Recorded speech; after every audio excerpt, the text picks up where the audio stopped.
दिनैहाय जिहेतु हिन्दु धोरोमाव मोनसे फोथायनाय दं जे पृथिबीखौ दिनैनि दिनावहायनो बिश्वकर्मानि दारैहाय सृष्टि जादों होननानै जों मिथियो बा फोथायो आरो बेजों लोगोसे जिहेतु भारत उदांस्रि 75 बोसोरिया जितु आजादी का अमृत बेजों लोब्बा लाखिनानै आरो लोगोसे भारत हादरनि गाहाय मन्त्रि नरेन्द्र मोदी बिथांनि जितु जोनोम सान बेजों लोब्बा लाखिनानै जों दिनैहाय गोबां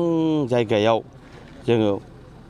अमृत सरोवरनि फुख्रि गायसननाय बबा एमजि नरेगानि खामानि गायसननाय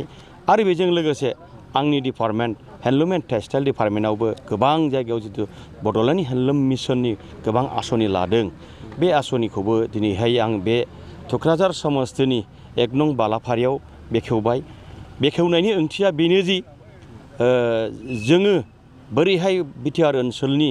आइजोफोरखौ जों इसिंनिफ्राय बहन बोनानै कमार्शियेल मेथडआव जोङो बोरैहाय माने जि दाहोनो हायो खालि बिसिनि खामानिया जों मिथिनायाव आगोलावहाय खालि ओंखाम संनाय फिसायखौ सिबिनाय बिनि उनावहाय जेबो खामानि गैया आं बेखौ नुहुरनानै आरो दिनै बिसोरखौ जोङो मोगथाङाव एकदम पहराव लाबोनानै जि दाहोनानै कमार्शियेल मेथडआव जि दाहोनानै जों जौगाहोनायनि बेबस्थाखौ लादों आरो बे बड'लेण्ड हेन्डलुम मिशननि दारैनो एकदमबारे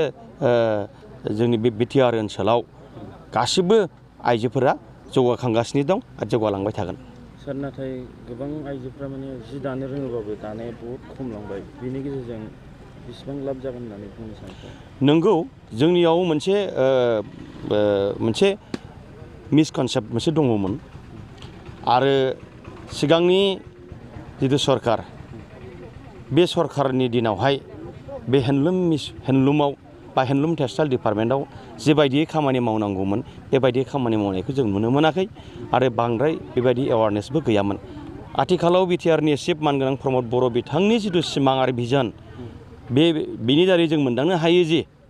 जे सारा बेयाव जोङो फुरा माने एवारनेस खालाम दिनैनि आइजोफ्रा गासिबो जि दानो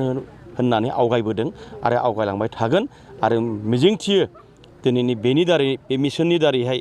जोङो गासिबखौबो जि दानायाव मोनसे सांग्रांथि लाबोनो हादों। Thank you.